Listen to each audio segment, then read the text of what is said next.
Hello and welcome to The Rest is Football with Micah Richards, Alan Shearer and me, Gary Lineker. On this week's episode, we're going to be discussing Chelsea's 6 goals away from home.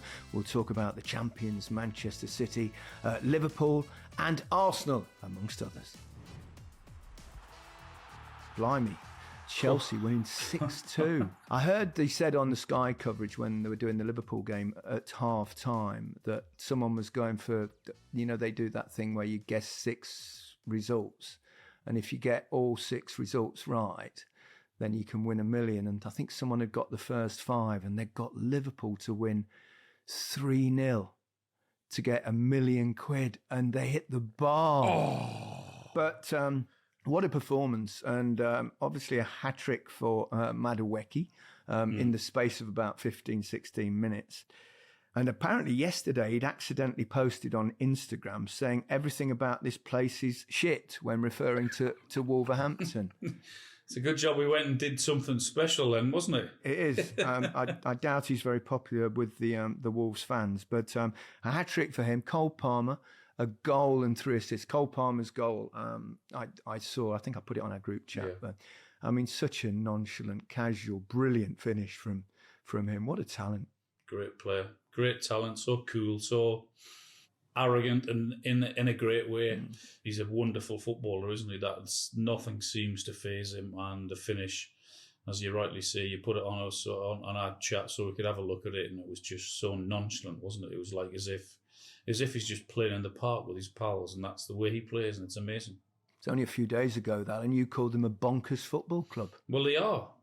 I'm not changing my mind on that. No. Just because of them winning 6-2 or whatever it was at Wolves, I'm not going to change my mind on that. And there'll be plenty bonkers decisions from them in the next 6 or 7 days when the transfer window shut. So it wouldn't surprise me if another 1 or 2 came in and another 6 or 7 went out from Chelsea. That's just the way they operate, isn't it? Is there something in the signing good players? We've talked about Nicholas Jackson a lot, and he gets a goal, and you guys are strikers, and it's just in the moments where he seems to panic, or he doesn't have that certain level of control when he's finishing. They bring in João Felix. It's not Felix, it's Felix, apparently. They've brought in Caicedo. Lavia, I think, picked up an injury, so he didn't play. They've got Enzo Fernandez. So if you look at what they're doing and bringing in top young players, we all know it's going to be difficult for the coach to manage when you've got so many players. But this could actually turn out to be a masterstroke if it works, because all the players are really young. They've got so much ability. Some manager has to get it right at some time. And I'm not talking about them going to win the league, but if you look at the overall picture, perhaps, and I'm not saying they've seen something that we've all not seen. I think the way Man City operate, Arsenal, Liverpool, and everyone, Brighton, all the top clubs within the Premier League in recruitment. But if you actually look at the players that they have signed, they actually are very good players. So maybe there's more to the story. And I'm just saying this because Chelsea have won today, but they have got great young prospects, Let's revisit this in 3 or 4 months and then still say to me it's not bonkers. Yeah, they've got so many good players that might end up being the problem for them. How do you keep... I mean, it's always difficult to keep players happy, you can rotate and stuff, like obviously Pep does at Manchester City quite frequently, as do other managers. But when you've got that many players, they've all been bought for big money on long contracts, it's hard not to see them having a few issues. It'll be a tough job for Maresca, but getting a result like that massively helps in the early stages, doesn't it? A real confidence boost for the fans towards the new coach and also the players towards the new coach. Yeah, correct. Also, I think in terms of the manager, in terms of how he deals with it, he's been quite bold, hasn't he? As you've seen with Gallagher, as you've seen with Chalobah, and as we've seen last week with Sterling as well. So when you said how a manager sort of controls that and deals with the situation, actually, he's pretty much telling players, these are the players I want and these are the players I don't want. So in terms of the dressing room, and it's never good to have senior pros in around the dressing room because it just breeds negativity and all that thing. But in terms of what he's had to deal with so far, I think in his interviews, he's been quite open and honest. We might not like it, but I think he's trying to do the best he can possibly do, you know? Don't you think there lies the problem, though? The biggest problem will be his players that he doesn't want. Yeah, correct. If they can't get them out of the football club. If they can't get them out, and you've got what they've got a week maybe at most left to try and get, because that's the biggest problem. How are you going to keep the players that are not involved in the dressing room, not involved, that they clearly don't want, that they've sidelined, that they've treated like... disrespect is... I mean, they've treated Raheem Sterling with huge disrespect, in my opinion. So then how are you going to keep that part of the football club content? Yeah, you're going to have to continue to pay them if you can't get them out. And there lies his biggest problem. Not his squad. His squad, I think, will be fine. It's the other ones that they've shafted, basically, that's going to cause the big problem. Well, tell us what it's like. Take us into the dressing room. You've been a manager for, yes, it was a short period of time, but granted that you've been in that situation, how hard is it to deal with that? We know it from a player's point of view, me and Gary, but from a manager's point of view. Well, everyone knows each other in the dressing room. Everyone's got a friend. So if you're being disrespectful to a player who's a friend of someone who's in the first team or the first team squad, then how does that look to him? And he's not going to lose his friendship just because he's now training with the stiffs or the kids or the reserves.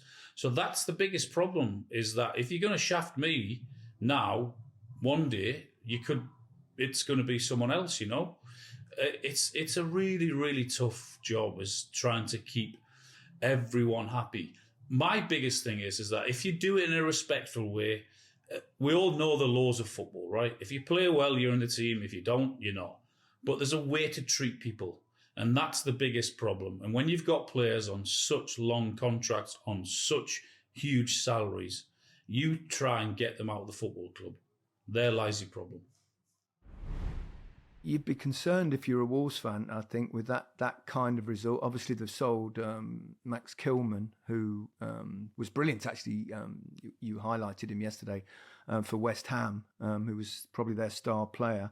It looks like they're going to have to tighten up at the back somehow. I think because of the way Wolves sort of play, he's a really good manager. We've talked about him many times before in O'Neill. Losing a key member like that is always going to be massive. But they do try play football. They do try play through the lines. They overcommit at times and they leave themselves open. If you look at the goals that they conceded, you sort of, where's the midfield?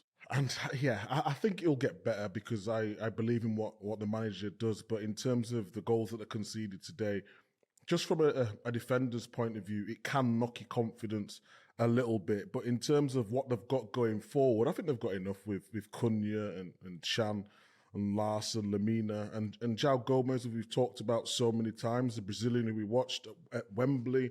I wouldn't put it down today to a bad day at the office, trying to play too open against a team that we've seen now can hurt you.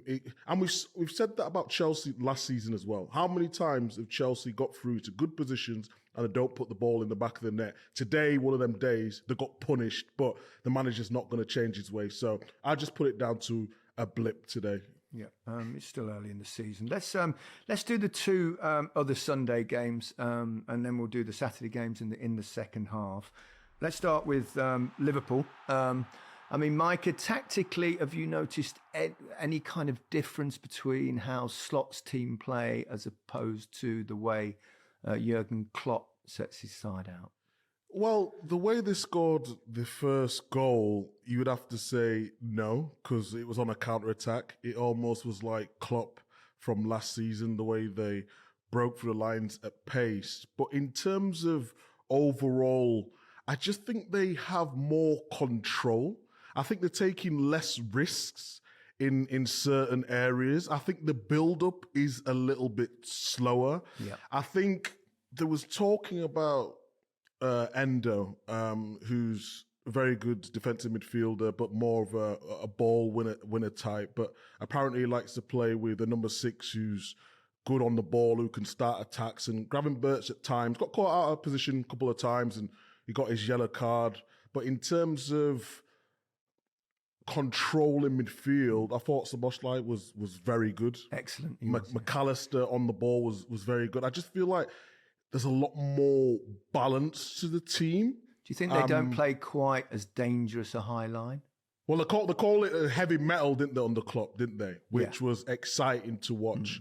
Anfield's always rocking. It was less so because it's almost like there was waiting for the team to go gung-ho and all-out attack, but it was a more controlled performance against a Brentford side who made it really difficult for them. But I think it's still early days to tell. I think we'll know a little bit more. They've got Man United next week, haven't they? But what is that? 2 games, 2 clean sheets. The manager's not afraid to make changes. Trent Alexander-Arnold, when he came off earlier on, he didn't look too happy as well. But he's just giving everyone minutes. But yeah, I think encouraging signs, but it's hard to tell how good they will be just from 2 games, you know? Yes, it's a bit early yet. As for Brentford, well, obviously they got a good result last week. I know Ivan Toney in the squad again. I suspect that must mean he's probably going to leave this week, would you say? Well, from their point of view, he has to. I mean, they've got a big investment in him in terms of he's got 1 year left. They can't afford to let him go past this transfer window, so they're going to have to sell him to get their money in. It's not. We know how Brentford. He doesn't have to leave, though, Alan. He doesn't have to go. Leave. If I were a player now, I'd be thinking, 1 year left of my contract. At the end of that season, I can go where I want. Nobody's got to pay a major fee for me. Obviously, it's always a gamble with the possibility of an injury or something. But if you're a free agent and you're a 40, 50 million pound player, whatever it is, and they don't have to pay that, then you're going to be out in a position where you're very strong in demanding and negotiating positions. I think there's a mutual respect, though, between the two, isn't there, between him and Brentford? I think the way they sort of looked after him when he was banned, I think because of what he's done for the football club, I'd be amazed if that was the situation where he sort of said, okay, well, I'm just going to sit tight if you're not going to sell me. I think he wants the club to do well from his sale, and the club want him to do well wherever he goes, wherever that may be, just because of what's happened between the two of them over the years. I think there's a togetherness between the two of them to try and make something happen. Where do you think he'll go, Micah? Sort of discussed this before. Something tells me Saudi for some reason. I think it's too early for him to go there. I just believe, unless it sort of goes down to the wire. I mean, if a club wants you and it's going to be, say, in the Premier League, surely you'd want to get your team set and organise the strategies of how you want to move forward. It seems a bit weird. They did, though, Micah, didn't they? They brought in a centre forward, but he's got a serious injury and he's out for 6 or 7 months. So that was going to be his replacement, and it's been complicated by him getting injured. So now they're thinking, well, okay, they've got Wisser and they've got Mbeumo. It's a big risk if they can't bring anyone else in, So that's what's the complication, I think, in terms of why he's still there. That's a nightmare for a club like Brentford, isn't it? When you've got to replace your star man, and then you buy someone and they get injured, because it's not like they're a club that lash out huge kind of transfer fees on players generally. So that's a real blow for them. But they've still got quality up front, haven't they? In Wisser and Mbeumo that can score goals, and their home form is always particularly good, isn't it? I think they'll probably still be okay, and Thomas Frank's done a great job at that club. Yeah, yes, it's just a class act, isn't it? But I mean, I think it just, in terms of how they play, Wisser's more someone who's going to run in behind. He can get hold of it as well, and Wemo on his left foot can go both sides, and he can run in behind as well. Really good dribbler. But I still think they just missed that presence of Tony holding up the ball and How runners. can you not? How can you not with a player of that Exactly, quality? and it's just changing the way Brentford look at this moment in time. But I think they've got more than enough. I think manager's smart enough as well to deal with whatever's thrown at him. I presume, Alan, that you watched the Geordies. I did. Watched it all. Apart from the first 10 minutes in the first half, I thought they were pretty awful. I didn't like what I was seeing. The body language I thought was really poor from a lot of the players. Then he made changes for 10 or 15 minutes in the second half. They were the better team. They got the goal. But, yeah, I mean, I expect a lot more from Eddie's always about the energy and the pressing and everything. Yeah. I didn't see any of that, no. And it was... They got really, really lucky. I thought it was an awful decision from the VAR to chalk off Bournemouth's goal. And you know me, I'll always tell it how it is, and I don't think I'm biased. I just try to be as honest as possible. I think Newcastle got really lucky with that decision. I didn't think it should have been disallowed at all. If that was Newcastle, I'd be sat here raging. It was chalked off. Iraola was clearly raging at the end, wasn't he? Yeah, one of the staff members got sent off as well. But just quickly, Cal, can I just ask tactically on the way Newcastle were defending? It's almost like they was playing with a two up front. So Gordon and Isak was sort of going to press the ball, and then you had Joe Linton on the left when he was defending. So when he was getting the ball, it's almost like he wasn't in the game, in the action of what was going on in midfield, because every time they got the ball, he was getting the ball on the left-hand side. I don't know if you noticed that as well. Yeah, there was no option. When Joe Linton lost the ball for Bournemouth's goal in the first half, he had no options whatsoever to pass to. I mean, he looked up to Gordon. Gordon wasn't on the left.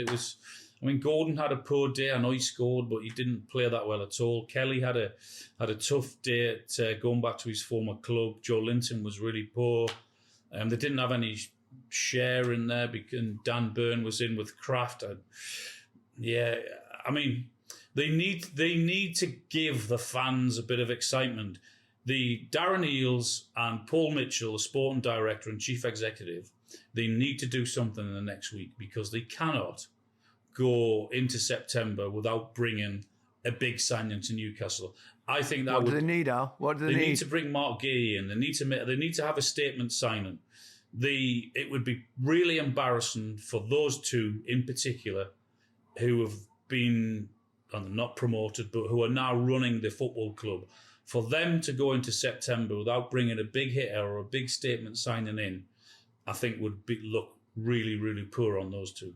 Are the financials okay, Al? Yeah, they are. They've got them. They sold Elliot Anderson and Minter, Forest and Brighton to bring those monies in. They've made several bids for Gahey at Crystal Palace. They just need to get it over the line. They cannot go into September without bringing a big signing in, because I think it would reflect really bad on those two.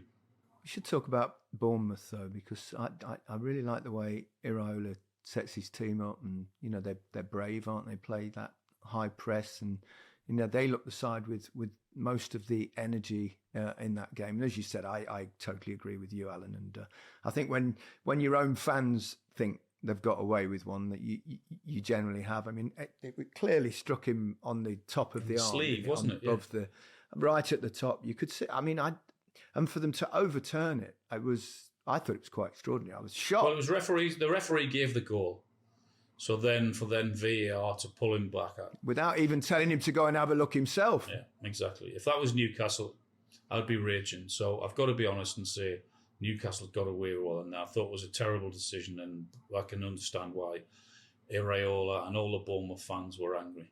In terms of that goal, so you guys have been in that position a lot more than me.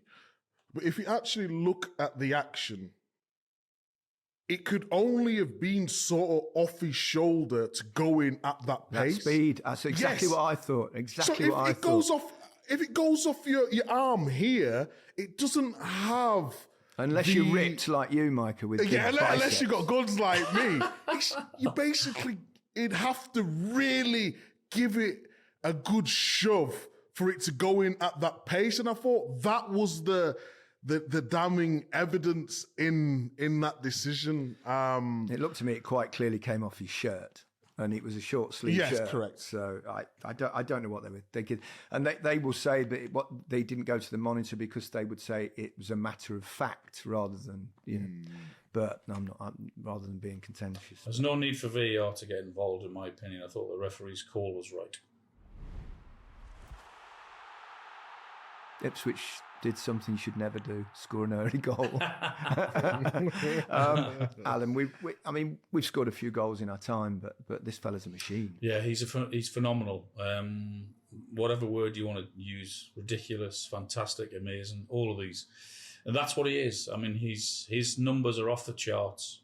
Yes, he's got a genius as a manager. Yes, he's playing in a brilliant team with great players, but he's still got to put the ball in the back of the net. And at the minute, there's no one better than him in world football in doing that. He's a phenomenon. He's absolutely fantastic. I love the way he makes his runs behind defenders, his movement in the box. Yeah. And when he's finishing, particularly on his left foot, I thought, obviously the penalty was the first one, but the second goal he made it look so easy when it wasn't. Like just like caressed it in, just lifted over. Yeah. He could sense there was a defender coming. Correct. And the way he just lifted it over and made it kind of almost nonchalantly put it in the net. And then he shows his kind of capabilities of scoring goals from outside the box as well. It was a really clever finish. He made it look so easy, which it wasn't. Him getting in there and then him having the ability to know where the defender is and then for him to lift it over as the defender was running. It's a clever finish. But yeah, he's just brilliant. Micah, you were analysing that game. You were watching that particular game. How difficult is it to find something fresh, find something different with Manchester City when obviously we've covered them so many times and there's so many things you can pick out on different days. How hard is it when you're sitting there looking for something? It is so hard, Gad, because Rico Lewis in the two games has played really well. Doku's looked a lot sharper. The new boys, Savinho's looked really good.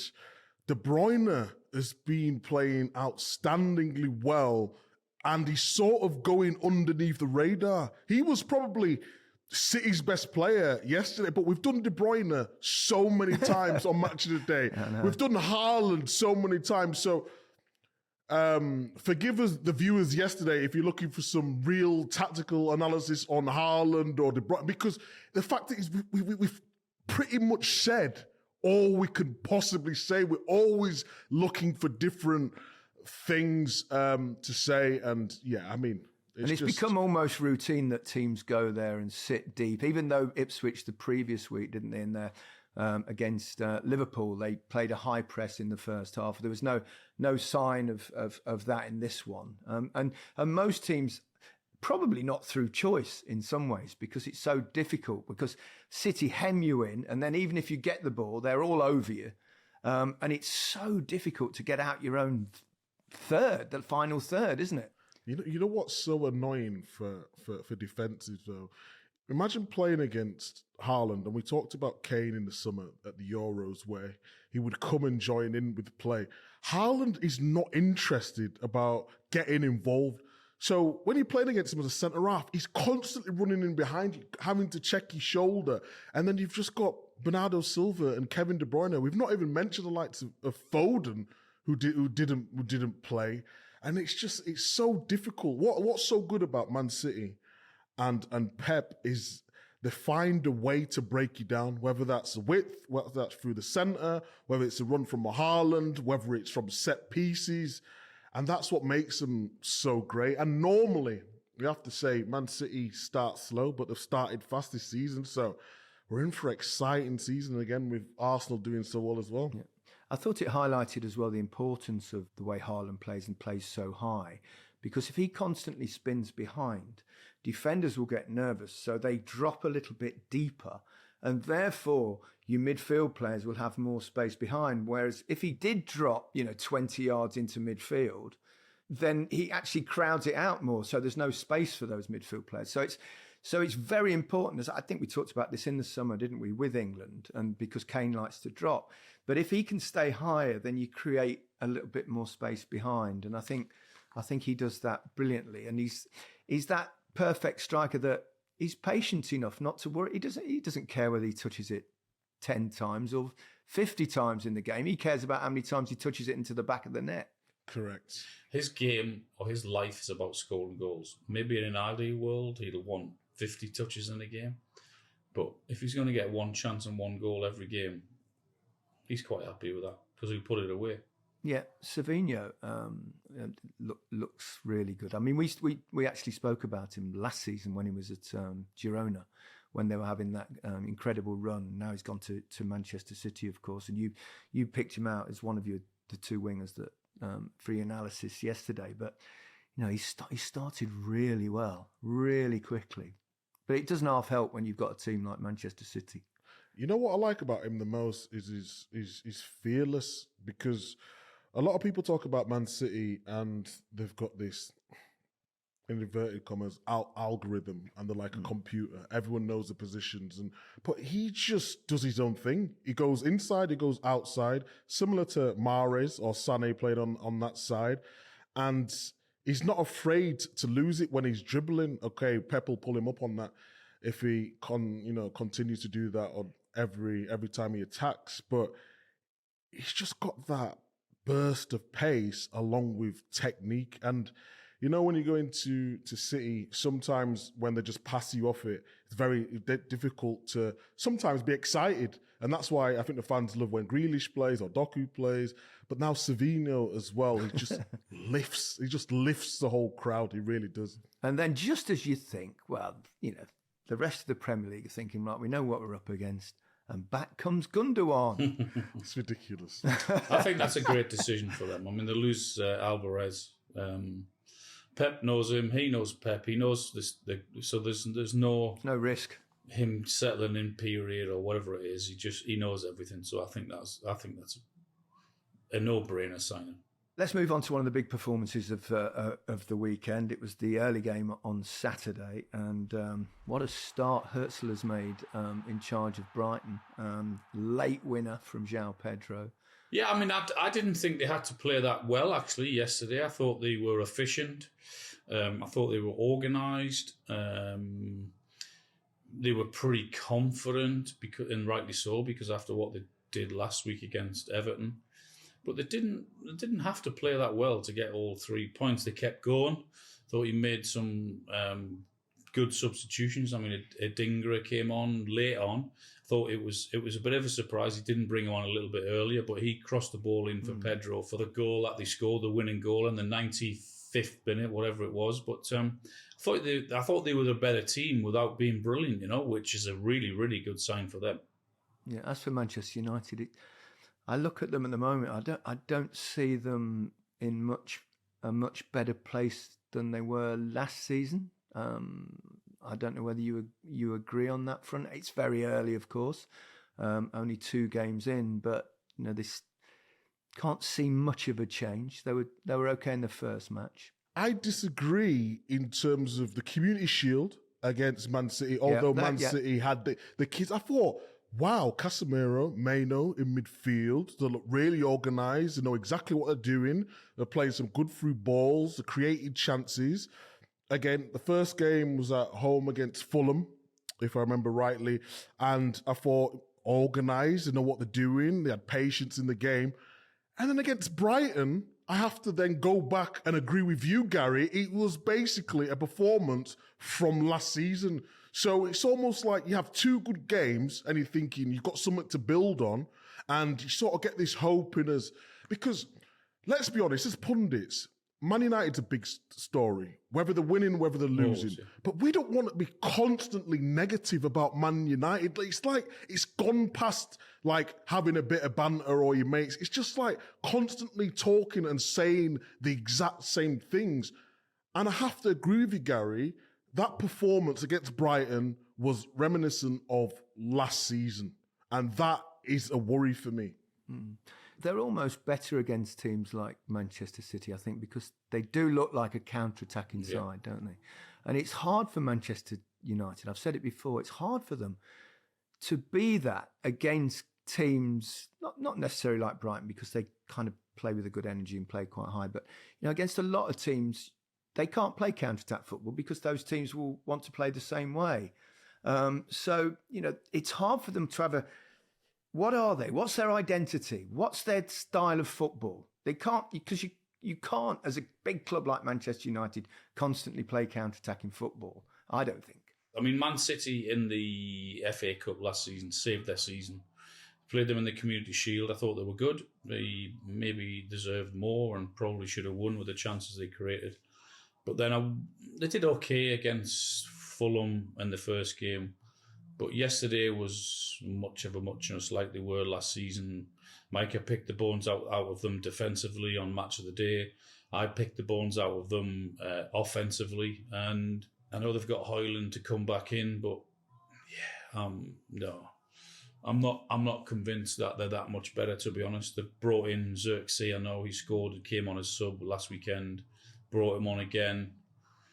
But they were a bit unlucky with that goal, weren't they? They were. They just flicked his knee before it went on. I think it's fair to say that. No, they were a bit unlucky with that. Yeah, absolutely. But then, if I said to you, do you think they were unlucky to lose the game? No, not really. Overall, there wasn't that much in it. I think overall there wasn't a lot in it, and you'd probably say Brighton created the better chances and probably deserved to win the game. Yeah, interesting game yesterday evening, wasn't it? Arsenal against Villa, and obviously Villa beat Arsenal twice last season, cost them the title, really.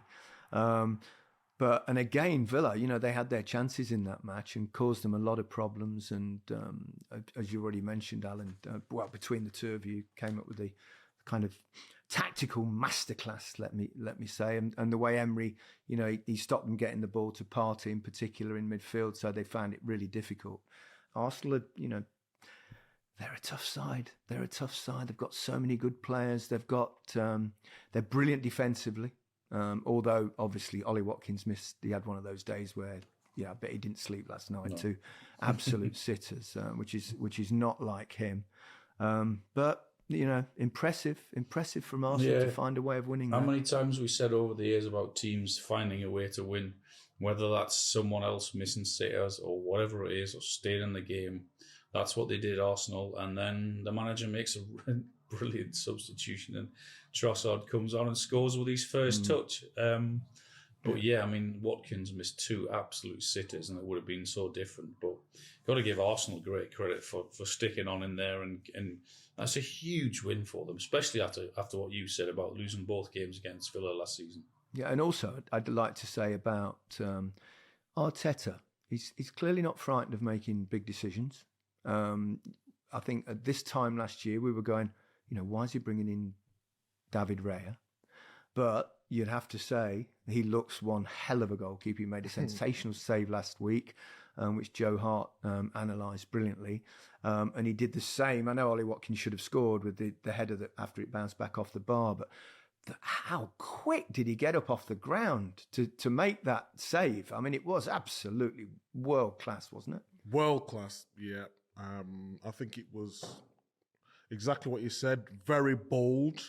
I think the way he played it as well, and I feel sorry for Ramsdale because I didn't think Ramsdale did particularly anything wrong, but I think he's looking for them marginal gains maybe shot stopping on the stats was a little bit better. And not only the decision with Raya, I think if you look at the two games last season, he played Havertz in a midfield area, and I thought they got overran in both them games.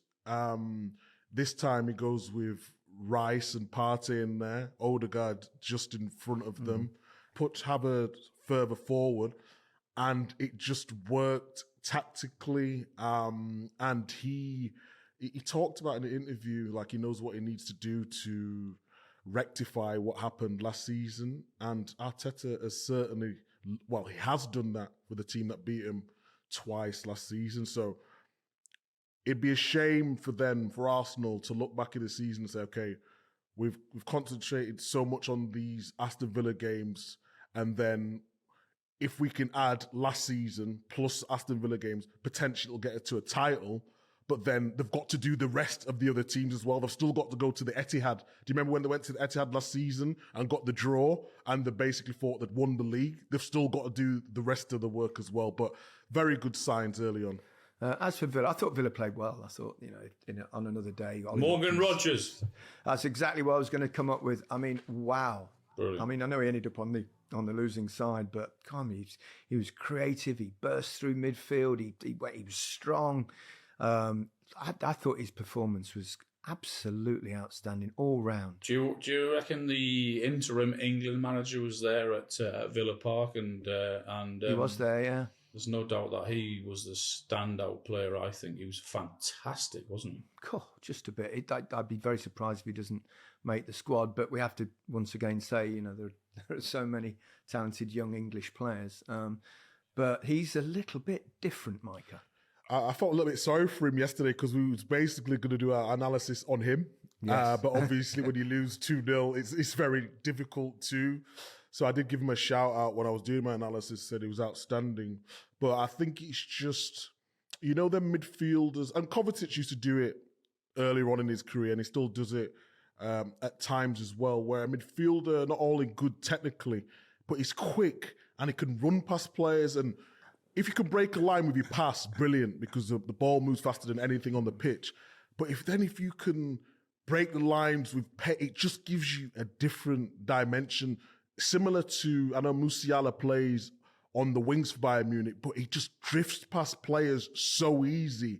And if Villa are going to do well this season, I think he's going to be a key part of it. It's almost like Ramsey when he first comes on. And Ramsey, we thought was going to be that guy who was going to be the next best. I remember him working under the Gerrard, and Gerrard said how good he is, and Ramsey looked up to Gerrard. But I think Morgan Rogers potentially has more ability, which is exciting for the Villa fans. Let's move on to Spurs, who obviously played Leicester on the Monday night, and I jested last night that Leicester's domination saw out in the end, but obviously in that first half, Tottenham could have been 4-5 up, and but Spurs missed a hatful of chances and paid the price by not getting all 3 points. But they put that right against Everton, two of my former clubs that I played for. I'm quite excited about Tottenham. I think they've got a lot going for them. I love watching them play. I love the Ange ball. It's exciting. It's entertainment. It's what we want to see in football. Yeah. But Tottenham were brilliant. They were far more ruthless yesterday than they were against your team, Gaz, a week ago. They had to be. He made 3 changes, brought 3 players in, moved Son into the middle, and they were much better. They had a lot of energy and created chances and put their chances away. And yeah, they looked a really good team. Spurs. Everton were rotten. I thought they were awful. And 3 goals at home last week, 4 goals yesterday at the weekend. Already the manager's saying we've got a small squad to choose from. I know they've got 1 or 2 injuries, but he's going to have to use all of his experience wisely this season if he's going to keep Everton in the Premier League. And the sooner they get taken over in terms of being bought by someone who's invested, who wants to be there long term, who's interested, and all of that, then the better it will be for them. The longer it goes on, the more I fear for them. How did you find Odegaard, the winger? Very good. Mm-hmm. Very good. I thought he was really lively, really energetic. He brought a different dimension, I thought. Give, go. Had a really good understanding of who and what they are. And yeah, I was impressed with him. Basuma, I thought, he didn't play in the first game for whatever reason, we know. But I thought he brought a bit of quality to the midfield. He was having a laugh instead. He was having a laugh, he was. got his goal as well. I thought they were really good, and Odegaard played his part there. Yeah, 4 points for Spurs in their opening 2 games. Just a quick couple of mentions. I've got to talk about Leicester. I'm a little bit worried, although they're not shipping goals in. They've conceded. Well, they could have conceded a lot against Spurs, but they've kind of been playing very deep, trying to counter-attack. I thought Fulham thoroughly deserved their victory. They were much the better side, so slightly worried about my team. Very good performance and win for West Ham. Julian Lopetegui, you highlighted, Micah, didn't you? Kilman, which we mentioned earlier, the fact that Wolves are missing him, but encouraging result for them away from home. Yeah, I think it was. I think if you actually look at the West Ham players, when you've got the likes of Paquetá and Kudos and Bowen, you think them players would get into pretty much any top 6 team, really, or would be in the squad, certainly. It's difficult putting it all together at times, but it was an important win. Like I said, on Match of the Day yesterday, Kilman was outstanding. And there's just a real leadership about this team where they can play on the break, but they can also mix it up with Souček in midfield and how aggressive he is. So, yeah, good result for them. I was disappointed for Palace, though. I think them losing Elise has been massive. Eze had a few chances again, looks good. I was just going to say, I was going to end this episode, not on moment of the week, but unluckiest man of the first week in Premier League. Yeah. I mean, he had that goal disallowed, talking about my didn't fantasy. he? I don't need that. I can't deal with... he was my first pick, Eze. He was 7 million. I love you, but you're unlucky at the moment. We'll address it in a couple of weeks. Because he had that disallowed goal, that brilliant free kick that everyone admits was a mistake from the referee, and then a fantastic effort yesterday, didn't it? That kind of hit the corner of the post and the bar. Would have been a wonder goal. Man, you score that incredible goal and the ref disallows it, and then you have an unbelievable strike that hits the bar. Yeah, you've done well, Micah, to leave him out your team for the next week or two. Yeah. Can we also mention a great win for Nottingham Forest at Southampton? Yes.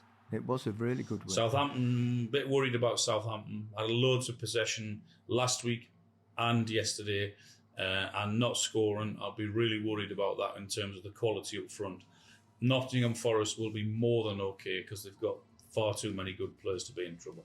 Yeah, I don't want to kind of retract my statement that I thought they might go down. I only said that because I was trying to think of a team other than Leicester.